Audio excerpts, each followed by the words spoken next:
आइए सुनते हैं महाशिवरात्रि की व्रत कथा। एक बार माता पार्वती ने भगवान शंकर जी से पूछा, ऐसा कौन सा श्रेष्ठ तथा सरल पूजा व्रत है जिसे मृत्यु लोक के प्राणी आपकी कृपा सहज की प्राप्ति कर लेते हैं। उत्तर में शिवजी पार्वती को शिवरात्रि के व्रत का विधान बताकर यह कथा सुनाई।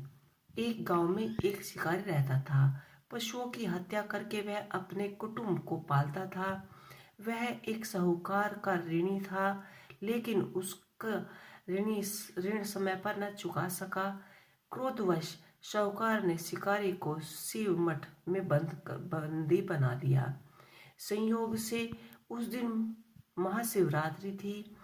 शिकारी ध्यान मग्न होकर शिव संबंधी धार्मिक बातें सुनता रहा।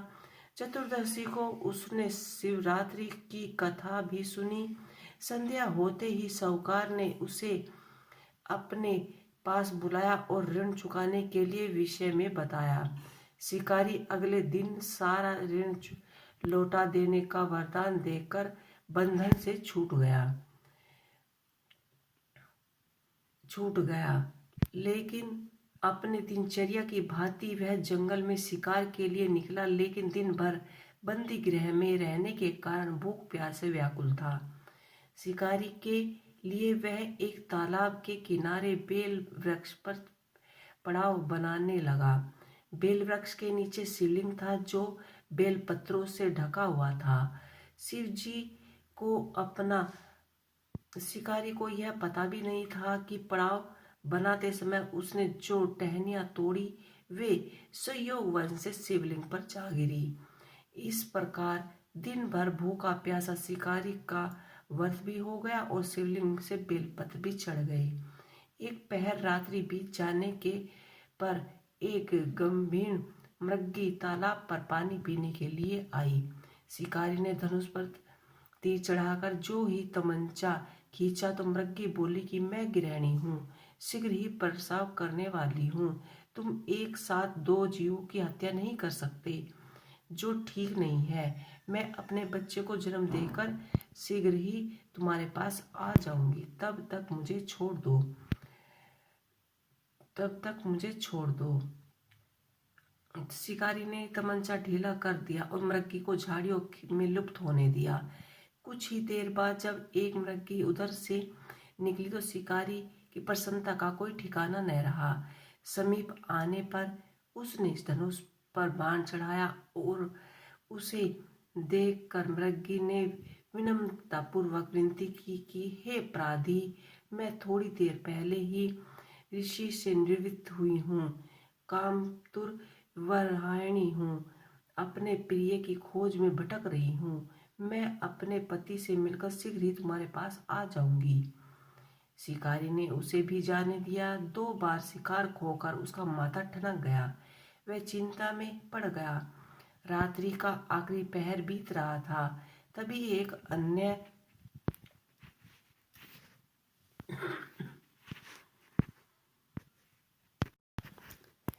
अन्य मृगी वहां से आई, जिसे शिकारी ने उसे भी जाने दिया। 2 बार शिकार खोने से उसका माथा ठिनका हुआ था, निकल रही थी और शिकारी के लिए यह स्वर्ण अवसर था। उसने सोने पर तमंचा चढ़ाने पर में देर नहीं लगाई। वह तीर छोड़ने ही वाला था कि मृगी बोली कि हे अपराधी, मैं इन बच्चों को इनके पिता के हवाले करके लौट जाऊंगी, इस समय मुझे मत मारो। शिकारी हंसकर बोला, सामने आए हुए शिकार को कैसे छोड़ दूं? मैं ऐसा मूर्ख नहीं। इससे पहले मैं 2 बार शिकार खो चुका हूँ। मेरे बच्चे भूखे प्यासे तड़प रहे हैं। अतः उत्तर में मृगी ने फिर कहा कि जैसे तुम अपने बच्चों की ममता सहत कर रहे हो, वे ठीक वैसे ही मुझे भी, इसलिए ही सिर्फ बच्चों के नाम पर मैं थोड़ी देर के लिए जीवन दान मांग रही हूँ। ये अपराधी, मेरा विश्वास करें, मैं इन्हें इनके पिता के पास छोड़कर तुरंत लौटकर अपनी प्रतिज्ञा पूरी करूंगी। मृगी का 3 स्वर सुनकर शिकारी को उस पर भी दया आ गई। उसने उस मृगी को भी जाने दिया। शिकारी ने अभाव में बेलपत्र पर बैठा। शिकारी बेलपत्र तोड़ तोड़ कर नीचे फेंकने लगा। वो फटने को हुआ तो एक हष्ट पुष्ट मृग उसी रास्ते से आया। शिकारी ने सोच लिया कि इसका तो शिकार अवश्य ही करना है। शिकारी ने तनी तमंची देखकर मृग विनती स्वर में बोला, हे अपराधी भाई, यदि तुमने मुझसे पूर्व आने वाले 3 मृगियों तक तथा छोड़ दिया है तो बच्चों को मार डाला है तो मुझे भी मार डालो। विलंब न करो ताकि उनके वियोग में मुझे एक क्षण भी दुख न सहना पड़े। मैं उस मृग्यों का पति हूँ। यदि तुमने उन्हें जीवन दान दिया है तो मुझे भी कुछ क्षण के लिए जीवन दान दे दीजिए। मैं उनसे मिलकर तुम्हारे पास उपस्थित हो जाऊंगा। मृग की बात सुनकर ही शिकारी ने के सामने पूरी रात घटना चक्र घूम गया। उसने सारी कथा मृग को सुना दी। तब मृग ने कहा कि मेरी 3 पत्नियां जिस प्रकार प्रतिज्ञाबद्ध होकर गई हैं, मेरी मृत्यु से अपने धर्म का पालन नहीं कर पाएंगी। अतः जैसे तुमने उन्हें विश्वास पात्र बनाकर छोड़ा है वैसे ही मुझे भी विश्वास पात्र बनाकर छोड़ दो।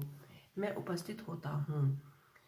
उपवास, रात्रि जागरण तथा शिवलिंग पर बेलपत्र चढ़ाने से शिकारी हिंसक हृदय निर्मल हो गया। उसमें भगवत शक्ति का वास हो गया और धनुष तथा बाण उसके हाथों से सहज छूट गए। भगवान शिव की अनुकंपा से उसका हिंसक हृदय करुणामय भाव से भर गया। वह अपने अतीत के कर्मों को याद करने लगा। पश्चाताप की ज्वाला में जलने लगा। थोड़ी देर बाद मृग परिवार सहित उसके समक्ष उपस्थित हो गए ताकि वह उनका शिकार कर सके। किंतु पशुओं की ऐसी सत्यविकता और सामूहिकता प्रेम भाव देखकर शिकारी को बड़ा गिलना हुई। उसके नेत्रों से आंसुओं की झड़ी लग गई। उस मृग परिवार को न मारकर शिकारी ने अपनी कठोर हृदय को जीव हिंसा से हटा सदा के लिए कोमल हृदय बना लिया। तो देवलोक में समस्त देव समाज में इस घटना को देख रहे थे। घटना की पौराणिक होते ही देव देवता ने पुष्प वर्षा की। तब शिकारी तथा मृग परिवार को मोक्ष की प्राप्ति हुई। तो दोस्तों, आपको ये हमारी कहानी कैसी लगी हमें कमेंट बॉक्स में लिख के अवश्य ही बताइएगा।